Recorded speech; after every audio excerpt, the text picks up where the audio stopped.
Welcome to another episode of Red and Black, where your conservatism is not just the color that you're used to.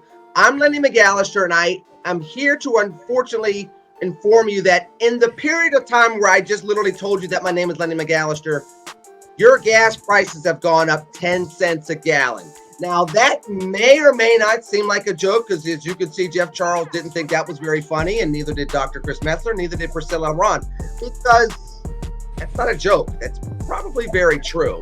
And I kind of want to dive right into that. And I'm going to start with Dr. Metzler.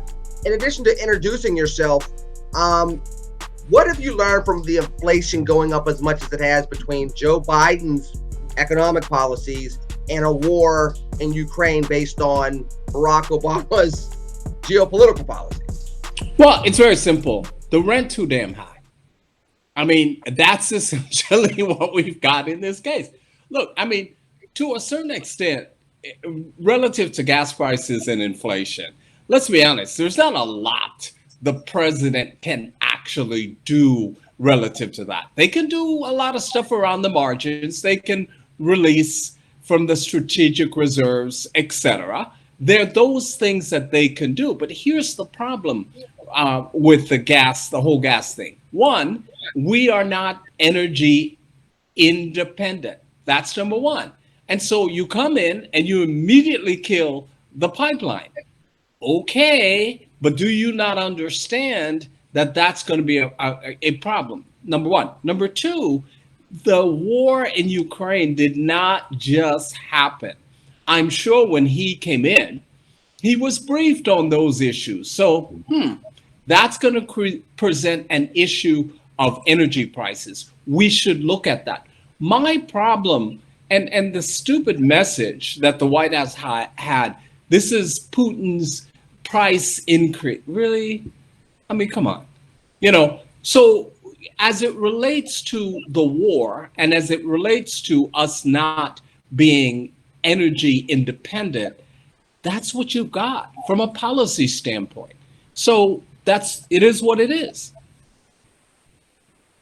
Jeff Charles, I'm going to let you introduce yourself. I'm going to let you tell everybody to subscribe and like Red and Black, the Red and Black channel, and everything else along those lines, because that's not my job. That's your job. But as we go to that and you do your job, and please don't forget to do your job, reminded you twice. When we start looking at inflation, what's your initial thoughts on all this stuff going up and the gas prices and it hitting inner city America, even though we're talking about a mostly white and Christian country half a world away, and now folks of all shades and colors in America are going like, "Oh, what's with Ukraine now?" Well, yeah, I mean, I'll go into that in a second, but Dr. Metzler said that there's nothing that we can do now to alleviate this gas price problem. I disagree. There is something we can do. If you're watching this, you can like, share, and subscribe to our channel. If you like this video, share this video, and subscribe. The more people who do that, the faster these prices will come back down to even what they were in the 1950s. That's how much we can do. That's how powerful this show is. So definitely like, share, and subscribe. You won't regret it. But when it comes to the gas prices, I agree with Dr. Metzler. I mean, there's not a whole lot anybody can do right now to fix it right now. Everything that needed to be done to fix what's happening right now should have been done a long time ago. Right. We should have been energy independent. Under Trump, we were closer to it. We weren't quite 100% energy independent, but we were a lot closer than we normally are. So that is I think is the primary reason why we're seeing this. I mean, I'm from Southern California originally. I remember leaving that state, coming here to Texas, and I'm like, man, these gas prices are great. Now it feels like I'm in California again. And I know Californians are higher than ours are still. I mean, I'm in Texas. We produce a lot of oil and gas. But the fact that we're over $4 a gallon, I feel bad for people who aren't in Texas. So even though it's higher. So at this point, what do? All we can do is try to stick it out and hope that this administration finally does the right thing. But from what they're signaling, they're not. I mean, you got people like Pete Buttigieg saying, "Oh, well, just go buy Tesla." I mean, if you don't just go buy a Tesla. All right, so yeah, I'll go to the store and buy a Tesla. I mean, if you guys want anything, let me know. If you need some solar panels, I'll grab a few, don't even tell me. I'm just going to grab a bunch of solar panels. I'm going to grab you guys a few Teslas, like 2 weeks, depending on what color you want, and I'll bring them back, and then you guys can just have what you want.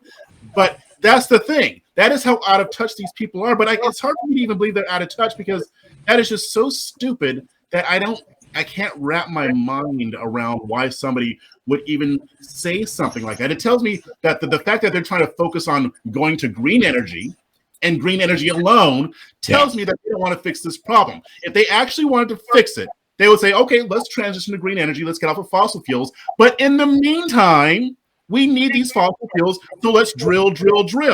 They're not doing that, which tells me they don't care, because it's not going to affect them. For the progressive elites, they always support measures that affect everybody else except them.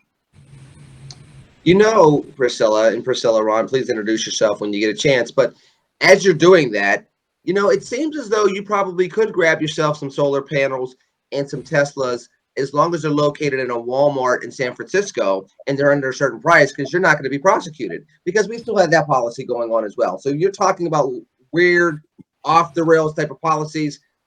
That's no longer news, but it's still a reality in certain parts of the country. But I digress. Priscilla, by the way, everybody can drink. I mean, they haven't done the I digress drinking in a while, which means people have been really, really depressed with all this stuff going on. Priscilla, A, introduce yourself, and B, what's been your thoughts now that we are hearing these reports about how high inflation has been and how it's hitting its highest mark over the last 40 years? And again, Dr. Metzler, that's not wine. That's coffee. That means you're serious. Go ahead, Priscilla. It's tea, actually. Well, don't spill the tea. Drink the tea. Priscilla, go ahead. Right. Yeah. Well, hey, from the Mile High city of Denver, Colorado, I'm Priscilla Ron. To tag on to what everybody else said, in addition to buying a Tesla, the government has suggested that we move closer to work, that we start riding a bike, that we reduce our costs. And I know, Lenny, you did that tonight when you had to make the decision between your burnt steak and your cheesecake, and you made a very good decision to lower your costs, and you just got the cheesecake. So, free markets drove the decision, and the fact that I don't eat beef. But I digress. Don't worry about that last fact. Well, when you have the government, we're going to have 100%, zero emissions by 2035, and we only have 1% of the U.S. population driving electric vehicles. That's my question, and just how ridiculous this is. Our governor here in Colorado thought that reducing the car registrations by $11 was going to be an impact. And I'm thinking, where are you going to go on $11 from pump 1 to pump 2? Like, where are you driving? You can't make an impact on $11. And he said it with so much conviction that he was impacting this thing. He said it with his chest? Huh? He said it with his chest? Oh, literally. We're going to bass in his voice when he said that $11. I hate people. That's almost like Jen Psaki's 7 cents on hot dogs. Like come on now.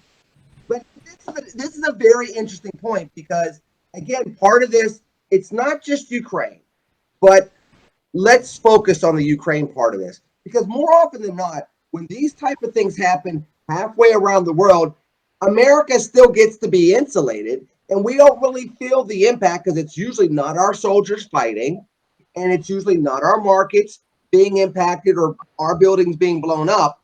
And even though you see physical horror going on halfway around the world, Americans are waking up and their gas prices are higher, their food prices are higher, their heating costs are higher. And by the way, there's a snowstorm in the eastern part of the United States again this weekend. Guess what? You're going to see that in your gas bill to heat up your house for that final month of March. All these things are for once hitting people in America. And I'm going to start with you again, Priscilla, and we'll go back to the guys. More often than not, Black America, usually when you see white people fighting a war in a country halfway around the world with last names that have a whole bunch of consonants that most people can't pronounce if you're not used to pronouncing those last names, Black folks in the inner city in America go, I don't watch CNN. I don't watch Fox News. I don't watch MSNBC. I don't really know what that's all about. But now they're starting to learn very fast because we're finding out once again, this is truly a global economy. And what happens over there is going to impact you here, regardless of where fear is over here. Yeah, it's really concerning, especially for people in lower income situations where the rate of inflation and their income, they don't match. You can't keep up with all of this inflation, and people are already trying to figure out how they're going to make ends meet. There's already discussions about, can I work from home a couple of days a week, because it's just I'm not going to be able to make it to the end of the month because of this inflation.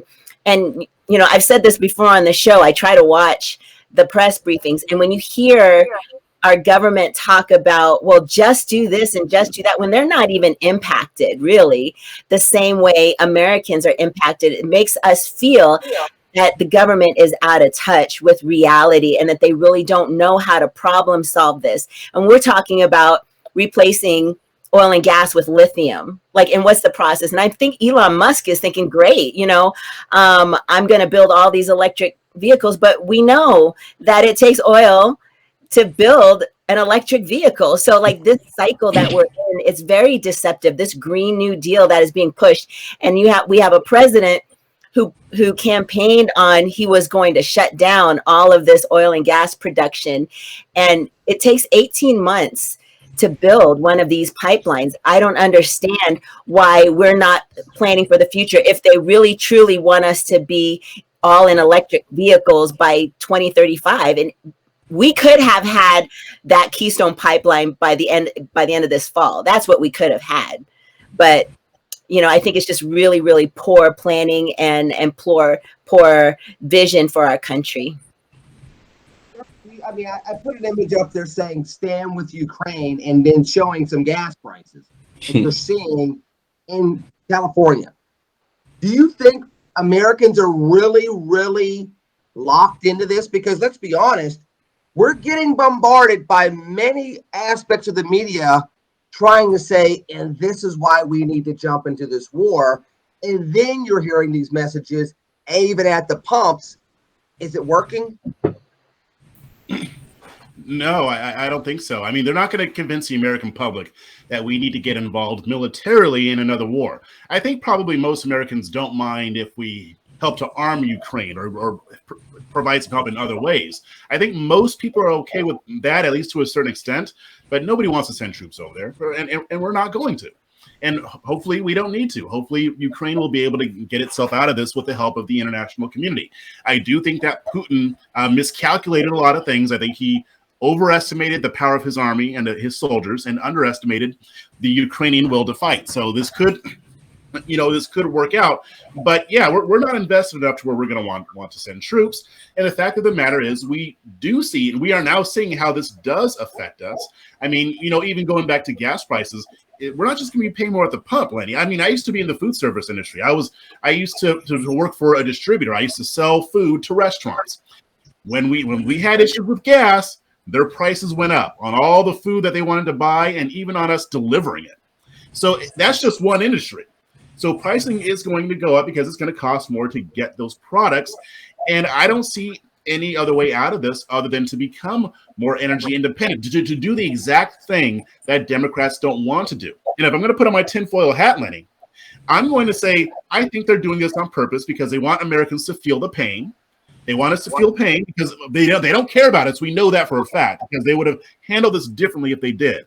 There are common sense ways to deal with this that a 10-year-old could figure out. So they're not doing it on purpose. They know we're going to feel the pain, and I think that they want to leverage that into getting us to support moving away from fossil fuels and going more electric. Which, by the way, I don't really have a problem with. I don't have a problem with it per se, but to completely give up fossil fuels, that's going to take until 2050, 2070. I mean, electric vehicles may happen sooner, but in other industries, it's going to take a while. So that's why it makes more sense to say, let's rely on fossil fuels while we allow the free market to continue moving us closer to a point in time where we don't need this anymore. But no, moving towards green energy is not going to get us out of this situation that we're in right now. Fossil fuels will a lot sooner. So it's a no-brainer. And our government doesn't get it. And honestly, that's going to be yet another reason why there's going to be a bloodbath in November. And at this point, 2024, I think, is going to be locked up for the Republicans because they've seen how incompetent and deliberately inconsiderate they are of the American public. Well, a couple things. Number one, once again, we have quoted the free market, and it's okay to talk about the free market when it comes to gas and energy, but when it comes to me choosing cheesecake over steak, there's something wrong with free market. So phooey on you, Jeff, because you don't want to use your argument for the greater good with my food. So go away for a second. With that said, though, here's the thing about that, Dr. Metzler. What do you think we're trying to be cajoled or coerced into doing? Because, part of it could be the green energy agenda, but people are going to see that that's not going to happen fast enough. It seems as though right now, and I'm not saying that what's going on in Ukraine is not horrific, but it seems as though part of what's transpiring is they're showing us so much war, tragedy before our eyes. I mean, they're even putting disclaimers on the media saying, we know this is horrific, but you have to see it. No, I don't have to see it. I know that war is horrific because there's been war throughout the history of humanity. But it seems as though they're trying to convince us for a very specific agenda. Jeff saying it might be into the green energy agenda because Americans won't go into war. But are we not also getting tested to see what line does it have to be for Americans to cross before they go to war? 20 years ago, it was 9/11. Well, if it's not going to be 9/11, do we have a line like that they're trying to push us over at this point in time? Well, they're giving us essentially false choices here. Number one, since we don't have troops on the ground and we won't have troops on the ground, then you should understand that our hope for democracy is, in fact, you have to pay more at the pump. The other thing I would say, too, is we keep talking about oil. And we're talking about oil, and for the European countries, we're talking about gas. The other thing is, as it relates to Russia, keep in mind the big grain production that Russia has. And in fact, Russia is one of the biggest supplier of grain. So what does that mean? The cost of bread and other things will go up as well. For the life of me, I can't figure out why we're not such a large grain producer. I mean, we've got farmers, we have land. I just don't understand that. Yet the Department of Agriculture is concerned about a whole bunch of other nonsense. So I think that's one false choice. The other thing is, by putting all of this information about the children and all of those kinds of things. So false choice number one, would you prefer gas prices go up, or would you prefer we have boots on the ground? And I think that is the setup. I think what they're doing is trying to figure out. I could just see Susan Rice now as domestic policy advisor. I could see Susan thinking, okay, let's focus group these. Let's test which we can bamboozle the American public into thinking. So I think that's in large part the situation that you have here. Well, and what you're talking about choices and talking about Russia, and I'm going to pivot a little bit because, again, the inflation is making people that normally wouldn't pay attention to geopolitical affairs pay attention to geopolitical affairs. Because let's just be honest, to your point, Jeff, it's not just the gas to put into your car. It's not just public transportation. It's how your food's being delivered to you. We're seeing food prices go up. The inflation was going up with groceries and other vital goods before the war started. I mean, the number that came out on Thursday was 7.9%, somewhere in that neighborhood, which is the highest in 40 years. Congratulations. Welcome to 1982 all over again. The music was okay, but the economy was horrible, and we were in the grip of the Cold War. And speaking of Cold War stuff, talking about things that happen with Russia that impact people that you wouldn't expect it to impact, Brittany Griner is in a Russian jail because she came back into Russia with some cannabis oil cartridges in her luggage and has been detained, now we find out, for upwards of a month. Now, Priscilla, I'm going to go to you first because in an era where people have been woke and you have the whole national anthem controversy and you have people that go a little too far. It's like, okay, there are things we got to fix in America. America is not the worst country in the world. Please stop saying that.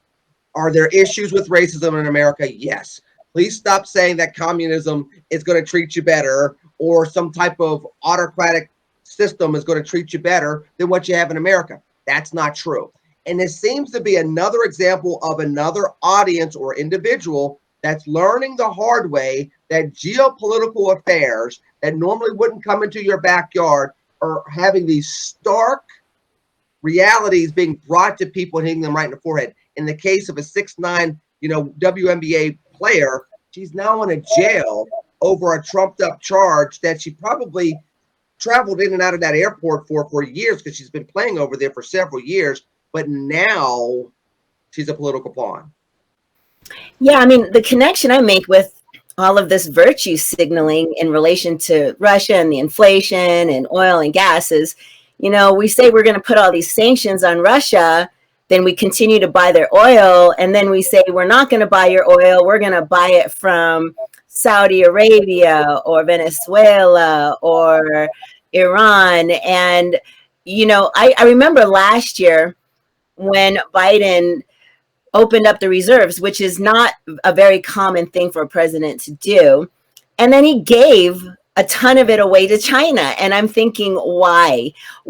Why is that not even an option to help people in America right now? Like, what is he doing? And when we're buying oil or talking about buying oil from these other authoritarian countries because we don't like what Russia's doing, it's very hypocritical. And so I'm confused at the message that Biden is trying to give to the world and Russia and to America.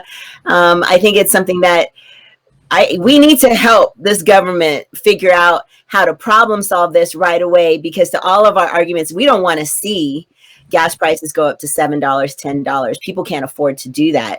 So if we're going to save America and not bankrupt people out of their homes, thank God we're in the middle of the spring, but we're still seeing snowstorms. People need to heat their homes. People need to get to and from work. We can't make these immediate changes. So we need the government to step in right away. Let me pivot you over to something.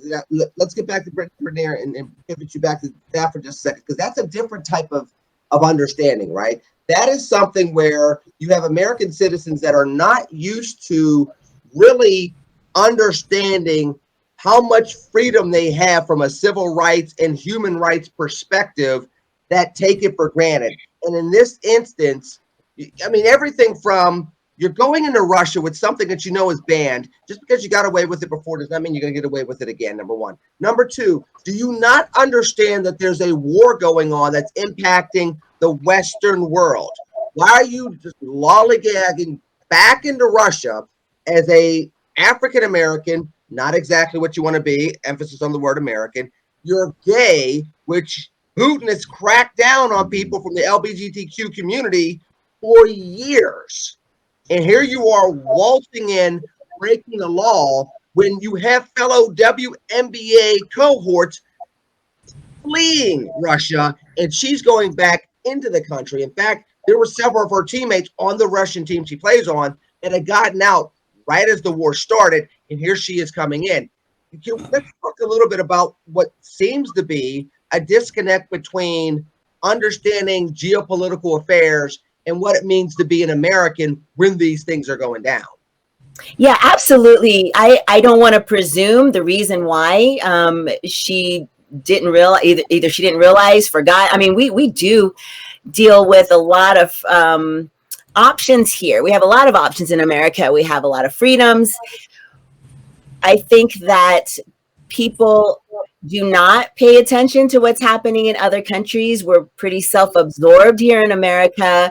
We're the greatest nation in the world. We think everybody's like us, and we don't realize that when we go to another country, their laws, their customs, their expectations are completely different from ours. And we are living in a day and age where recreational drugs are very common and they're legal in a lot of states. And vaping's very common. So these types of behaviors, I don't think she thought about when she was traveling. It could have just been an oversight.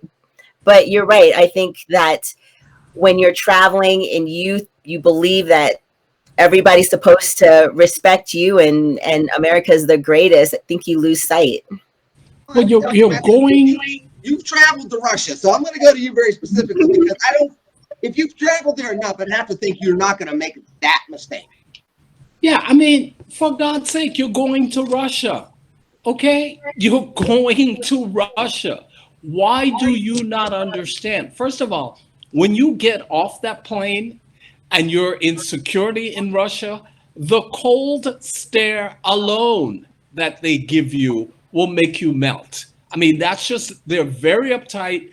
It's none of this foolishness like you see at TSA here. So that's number one. Number two, drugs in Russia? No. I don't care what you think about vaping or any of those kinds of things. What she did not think about is the fact that she is going into Russia, one of the most oppressive countries in the world. Hold on, Dr. Messer. Hold on. I want you to dig into this part of it, though. She's been playing over there for years. She knows all these facts. She took that for granted and kind of seemed as though, okay, I'm hearing all these bad things about Vladimir Putin. They started a war with a country to their west, but I'm an American, and even though we're putting sanctions on their country, and I'm extremely identifiable because I'm not only tall and black as a woman, but I'm also very famous in this country for playing basketball as an American basketball player, and she still took all this stuff for granted. I don't think she took it for granted necessarily. I think what you had here was a miscalculation. And don't you know that we are at war? How could you not know that? You are going to Russia. You're tall, you're black, you're a woman, you're gay, and you have drugs on you? Girl, what is wrong with you? I mean, this is the kind of stuff that creates she's put herself at risk. Now, I've heard people saying, well, she wouldn't have to do that if the WNBA paid them more. And so in the offseason, that is all a bunch of crap. And it's true. It might be true, but it's still irrelevant. You still came to Russia during a war in these conditions and forgot that your behind was an American. And this and Jeff, this is what's interesting, right? Because we always talk about cultural identity and how the wokeism, as you like to call it, that religion, goes too far because they always only focus on the first half of the hyphen. I'm African, I'm black, I'm Irish, I'm Irish American, I'm Italian American. When you go overseas, and Dr. Metzler, you can affirm this. When you go overseas, people really don't care about the first half of that hyphen. They think about, oh, you're from America. Yep. And that's what they focus on. And that's right. And that's right. When you're on the subway in Russia and you're black, there is only so many stations that you can go to. When you come to station number 4, you need to get off that train. First of all, you have no business on the subway if you're black in Russia. That's just how it is. But to the extent that you're there are places you don't know. You don't do that. So you need to understand. When I'm traveling in and out of Russia, I have one bag and that's it. Because I don't have time for all of that. Because they, in fact, trump up charges. And the charges are whatever they say they are. Yeah, I mean, and the thing is, and I've never been to Russia, but I've been to Europe. I've been to various European countries. And even that is different. Yes. I mean, it is a totally different experience. And the fact that I'm an American, I mean, I'm not going to expect to get any special treatment. Now, I know that in her position, she's a basketball player, and I'm going to defend her a little bit. But before I do that, I do want to acknowledge that what she did was not very smart. Yeah. But then again, I mean, I looked up her age while you guys were talking. She's only 31 years old. And to me, I don't think that people are really drilling into our kids and our previous generations that going outside of this country is different. I think a lot of people that are younger don't have any understanding of geopolitics and the geopolitical scene. They don't understand the difference. They know that there are differences, but they don't fully understand what's going on here. And to me, it's like, where was the WNBA in all this? I mean, they know what's going over there. Why didn't they send out a notice saying, look, y'all, stuff's about to go down in Russia and Ukraine. You might want to sit this one out for a while until this whole thing blows over. Yeah. And maybe they did do that. I don't know. But to me, it's hard for me to imagine that they would have done something like that if she just felt so comfortable doing it. And like Lenny said, I know she's been going back and forth for a while. I don't know if she was bringing this paraphernalia each time. But even so, I mean, first off, if she wasn't, then she should have known better. Like, you don't just, if you're going to any other country, you got to check and see what you can do. Right. If they say you can't bring weed in here or CBD or whatever, then you got to make sure that you know that so that you don't make these mistakes. I doubt I believe that this was the last thing that she expected to happen. I believe that this possibility never even crossed her mind because there's a level of ignorance there because I think a lot of people just aren't taught this stuff. I mean, even when I went to different countries in Europe, I still tried to familiarize myself. Okay, this is how it's going to be when we go here and when we go there. This is what people are like here and there, and yada yada yada. And when you're there, you mind your P's and Q's because you don't want to stand out. You're already a black woman, so I knew that me even go there as a black person, even in areas where I knew it was more diverse. I knew that I stood out. They know that I'm not like if I'm in the UK.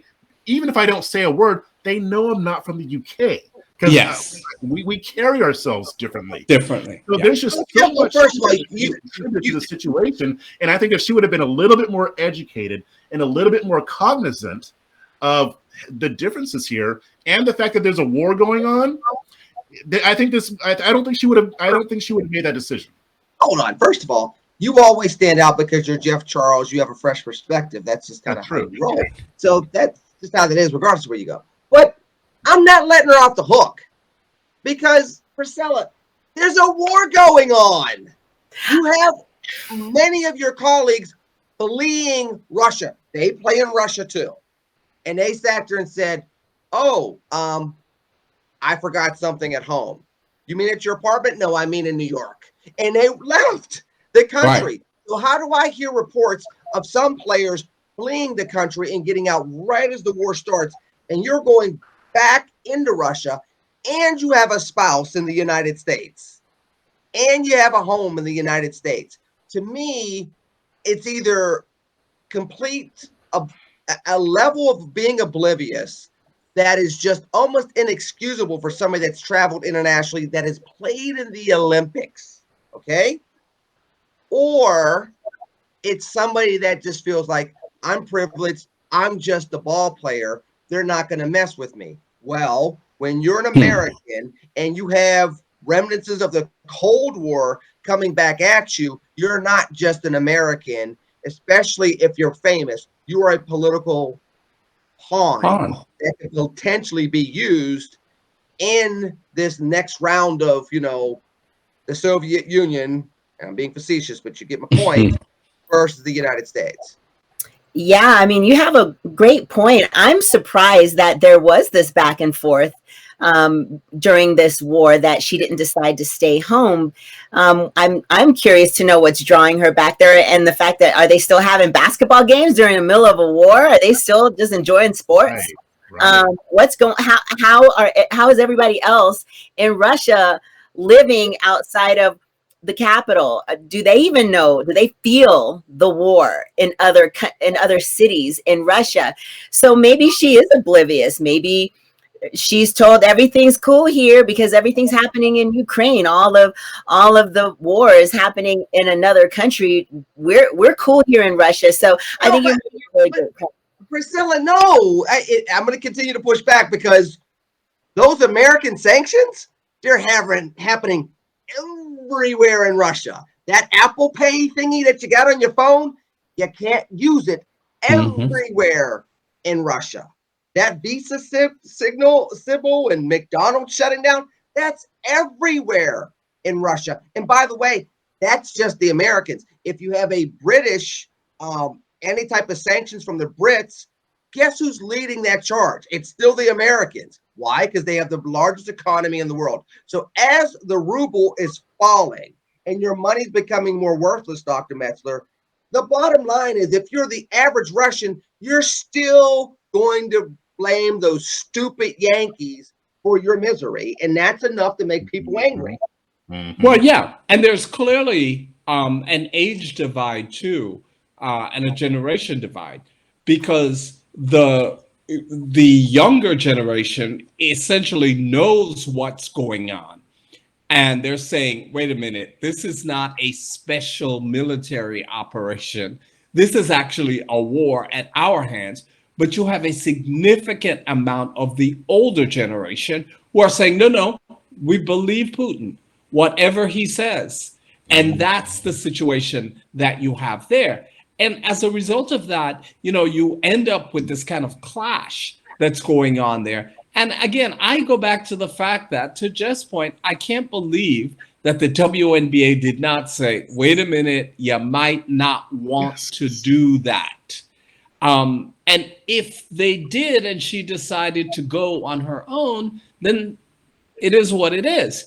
But I can't believe that they would put such a valuable asset in harm's way. It's difficult for me to believe that. They have an obligation from a risk standpoint to protect their assets. So But their assets are part-time employees. It's in the off season.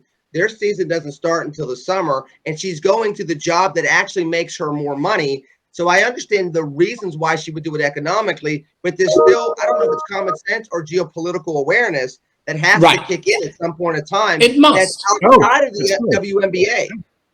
Yeah, it must. Mm-hmm. So we're going to continue to pray for her and keep mindful of this. But one final question before we pivot back into the war without talking about, WNBA basketball players. How does this play out in a modern society? I'm going to throw this out as a general question, jump in as you see fit, any of the three of you. We have seen these things play out in the Cold War, but at a time where there was less media, no social media, the world was larger, behind the Iron Curtain, there was a level of mystery. I mean, again, China was mysterious because it was a second world country and was still behind the rest of the society 50, 60 years ago. You talk about behind the Iron Curtain and the Soviet bloc, that was still a bunch of mystery and not a lot of Americans truly understood it. The world's smaller now because of technology, social media, 24/7 news cycle, everything else. How does that play out, folks, when you now have a high-profile American that's being held in a foreign jail? This isn't some college kid that's going to get beaten up and killed in a North Korean jail. This is much different, much, much different. This is a person that's won Olympian gold medals and has been famous for over a decade because of international, sports skills. I would say I think we're going to get her back, hopefully. But here's my thing. Like, even saying that out loud, like, if Trump were still in office, I'd be like, yeah, we're going to get her back. 95% sure we're going to get her back stateside. I'm not even worried about it. Hopefully it doesn't take too long. That's what I would say. But why would you say that with Trump in office? I'm sounding contrarian, but my first reaction would be we'd get her back because Trump would compliment the hell out of Putin, and we'd get her back, and Putin would go 10 steps further in Ukraine. That's not really worth it. Why do you feel confident that we would get her back when 95% certain if Trump was still in office? Tell me why. I mean, well, okay, so yeah, I'm going to kind of actually get into that. So the reason why is because, one, I mean, we had a similar situation happen with other basketball players, and I can't remember whether it was Russia or what other country it was, and he got them back stateside.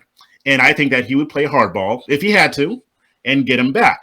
Under Biden, I still think I think he'll get them back too. I'm not saying he won't, but whereas I'm 95% sure with Trump, I'm probably about 75, 85% sure with Biden. with Trump, the Are thing you is, adjusting that for inflation, by the way? That was a bad double entendre and pun, but go ahead. I'm sorry, keep going. yeah, no, but here's the thing.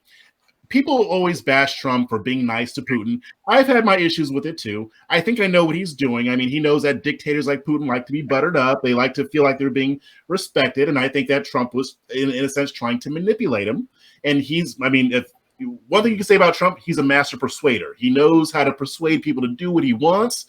And it's an innate ability. And I'm sure he's learned it along the way. But I think, first off, if Trump were in office, I don't see Putin even going after Ukraine because Trump was unpredictable. So he may have said all this stuff about Putin, just like he did with Kim Jong-un. But when he needed to bring out the stick with Kim Jong-un, he was threatening fire and fury. So I think that Putin didn't want to mess with that. I think Putin probably thought it might be better to wait until he's out of office because we don't know what this guy is going to do. So I don't think that Putin would have taken Trump's flattery as an invitation to do more in Ukraine. First off, I don't think he would have been there in the first place, but if he had, I think he would say, okay, I'm already pushing it. I'm already pushing it with this guy. We're already in Ukraine, and now we've got their basketball player. But let's just send her back. It's not a huge loss to me. So overall, yes, I think she's going to be back stateside. I think she'll be fine, and we should still pray for her. Hopefully this doesn't take a long time, and hopefully she learns a lesson from this. And honestly, other people who might be in her position or even younger people, they can learn a lesson from this that, hey, if you're going to a different country, you got to make sure you're at least somewhat up to speed on what's going on over there. Dr. Metzler, you work with a lot of young people as a professor over the years amongst the 7,000 jobs you've done over the course of your career. Do you think incidences like this, coupled with the inflation, coupled with the gas prices, coupled with all this stuff coming right in front of people's doorsteps, and then the pandemic over the last 2 years that came out of Wuhan, another place that most people in inner city America or Black folks in America or young people in America just simply would not think about? Do you think that maybe these things combined can make more young people in America stop saying they hate America and actually start taking a little bit more of an opportunity to get some more civic pride and get some more civic learning within them to kind of be better national and global citizens as Americans moving forward? I think you're asking a lot. I really think that you're asking a lot there. I do think, first of all, if you're talking about young people who are going through the current education system we have, and especially at the university level, I go back to what I've always said. The problem with universities in America, number one, is the professors are way too liberal, number one. Number two, we're no longer teaching young people to think for themselves. We want them to think like us. And that's the other part of the problem. Yeah, look, they need to be able to explore all of the facts. You give them the good, the bad, the ugly, the in between, and then say, so in a situation like this, what makes sense? I just don't think that we're doing that. And American pride, I think, has suffered a lot for quite a while now. And so to bring young people back and to have them to really, be cheerleaders for America, so to speak, I think we have a lot of work to do, particularly as adults. And so I think it's a tall order. Stella, your thoughts?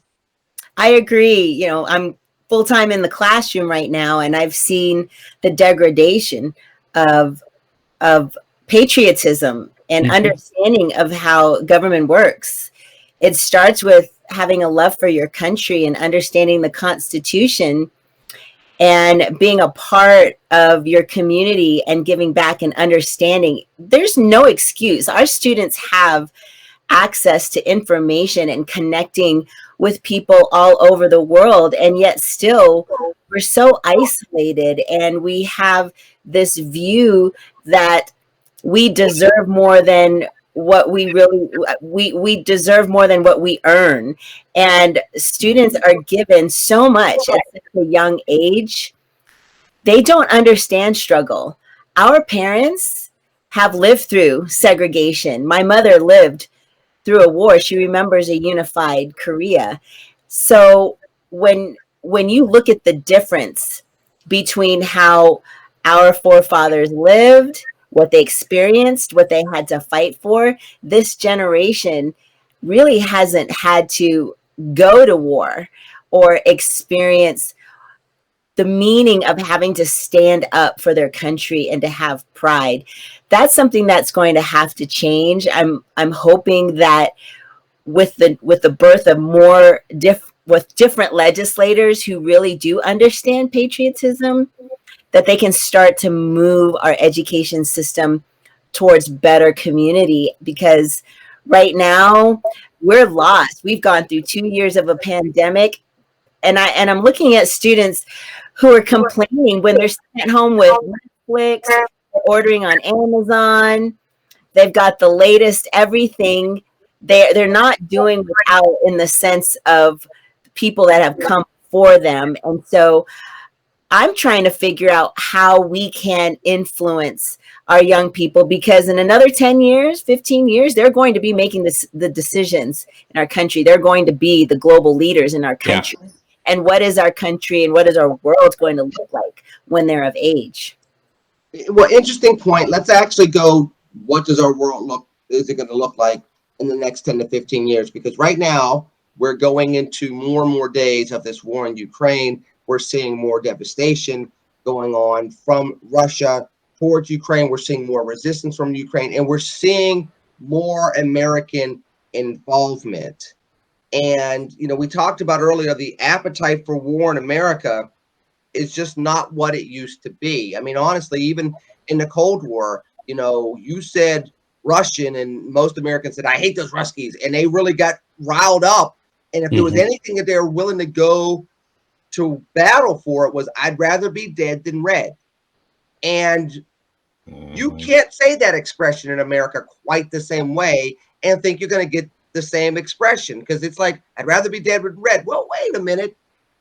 Red's not all that bad, and communism's really fair. And you look at the poll numbers, and we're talking about young people, and the poll numbers suggest that that attitude has softened. Now, there's an argument to be made, and some would make it as Christian conservatives, that, you know, when religion goes down and civics go down and all this other stuff that used to be staples of Americana, regardless of where you came from, those go down. Not any wonder that, you know, favoritism for socialism and communism would continue to creep up.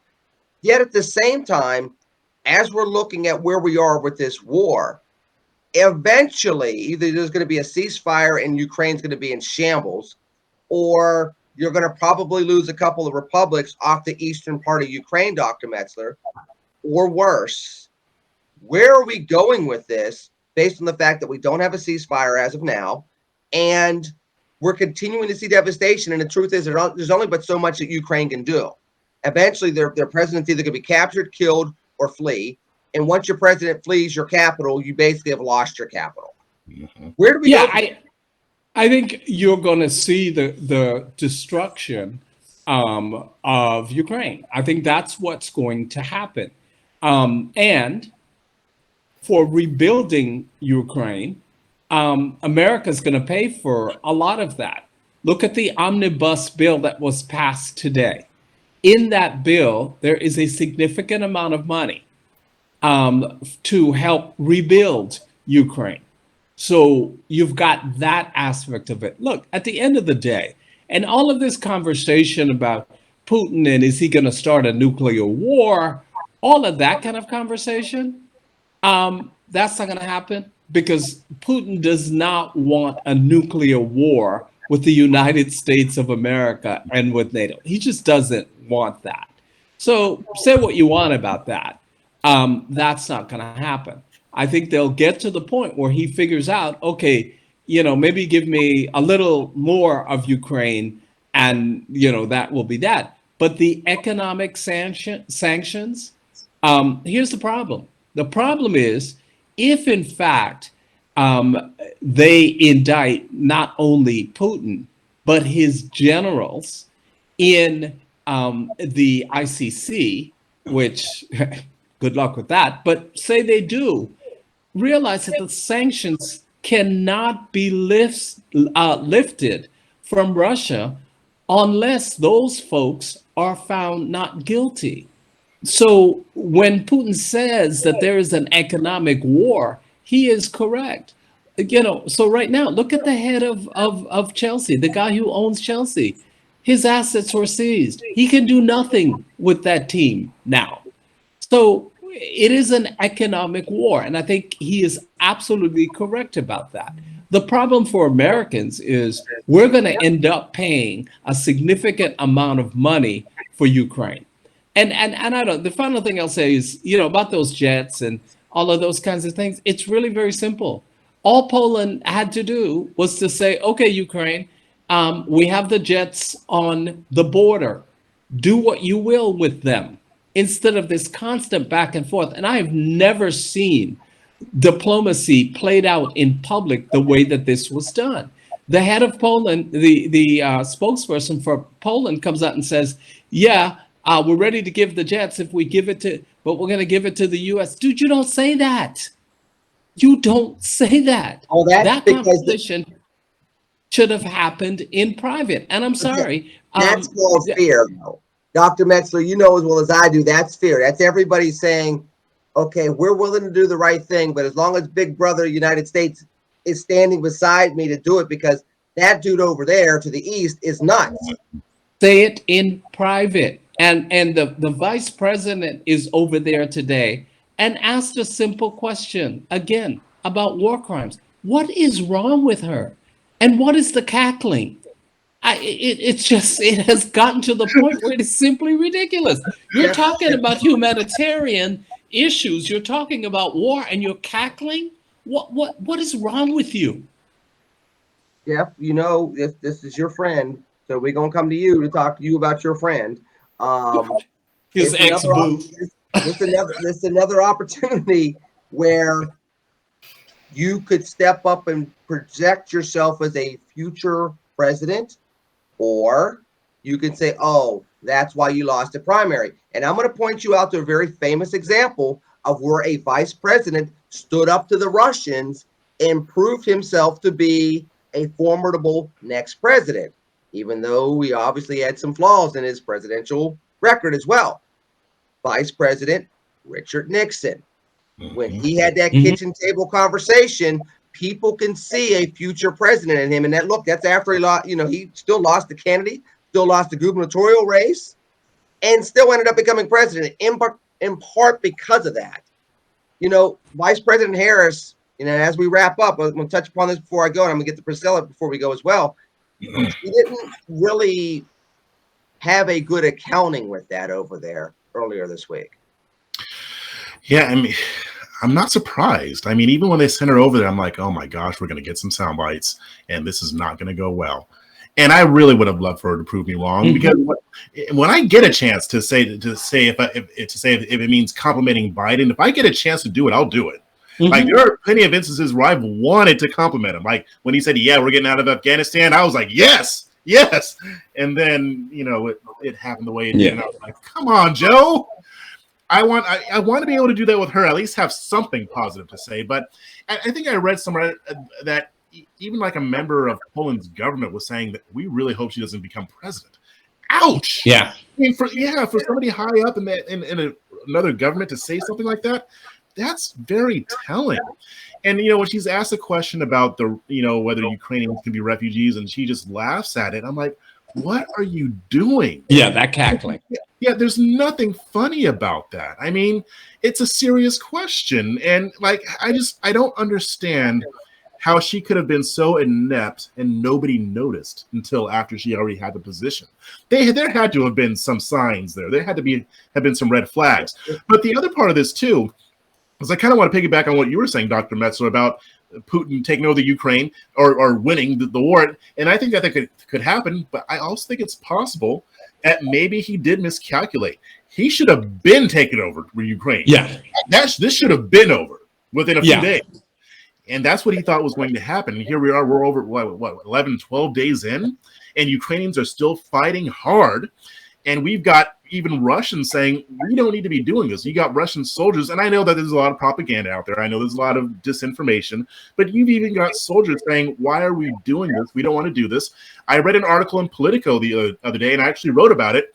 Putin does not have as much control over the information as Khrushchev did, because we live in a different age now. He's trying. He got rid of, to try to get rid of Twitter, Facebook, shut down the media, made them, say what they wanted him to say.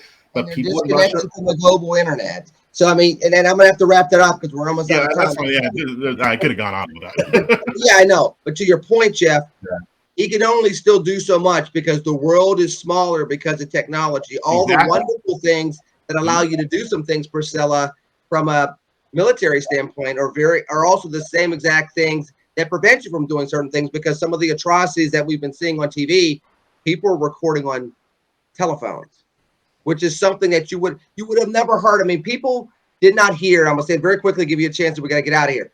People did not hear of Stalin's crimes anywhere near as much because all the cameras were pointed at Hitler's crimes. But when everybody has a camera, you can capture as many crimes as you need to, from Ahmaud Arbery to Ukraine, because everybody has a camera now. Well, and the amount of energy people have to do to even vet what they're seeing, videotapes. Oh, well, that video was from 10 years ago in some other country with some other instance. So we have to do a lot more work to verify the information that we're getting, because people are so savvy with their technology. But also, to go back, the question is, what was promised to Russia from NATO? And does Putin feel threatened by a lack of promises? I mean, we have to talk about all these whys and hows. It takes a lot of time and energy to research history to figure out who's in the wrong. Now, it's always wrong to go in and try to destroy another country, but is there some accountability for NATO on what's happening right now? And so we have to have these honest conversations. I'm not lifting up any one leader or another, but the question has been asked: does NATO still need to exist? Why does it exist? So, it's a great conversation that we're going to have, but I do believe that Putin's not going to stop, because his aim is to control that region. He's going to do whatever he can to get Ukraine. So that's interesting, because we're going to stop there, because that's what you call a teaser. When Priscilla says we're going to have that conversation, that means that you have to like and subscribe to the Red and Black Show channel now and spread the word, because we might have to have that conversation later on during a later episode. So good job, Priscilla. I did your job to tell them to like and subscribe. Once again, Jeff, you're kicked off the case, at least until next week. Dr. Metzler, we appreciate what you've done. A fresh perspective coming up next week, right, Jeff? Very quickly. Priscilla, I know you're doing your wonderful stuff up in the Colorado Rockies and up in the Mile High City. Continue the good work that you're doing. Dr. Metzler is the East Coast traveler that's trying to avoid the snowstorm. Yeah. Thanks for giving us all the snow. For the rest of you, thank you for joining us here in Red and Black once again. Like, subscribe, and share. We're going to get into that whole discussion about, as we're seeing this develop with Ukraine and Russia moving forward, how is that going to impact NATO? How is that going to impact the United States? And are we going into round 2 of the Cold War? We'll talk about that next week. In the meanwhile, we love you, we appreciate you, and we will talk to you soon. TCNGB, take care and God bless everybody. Peace.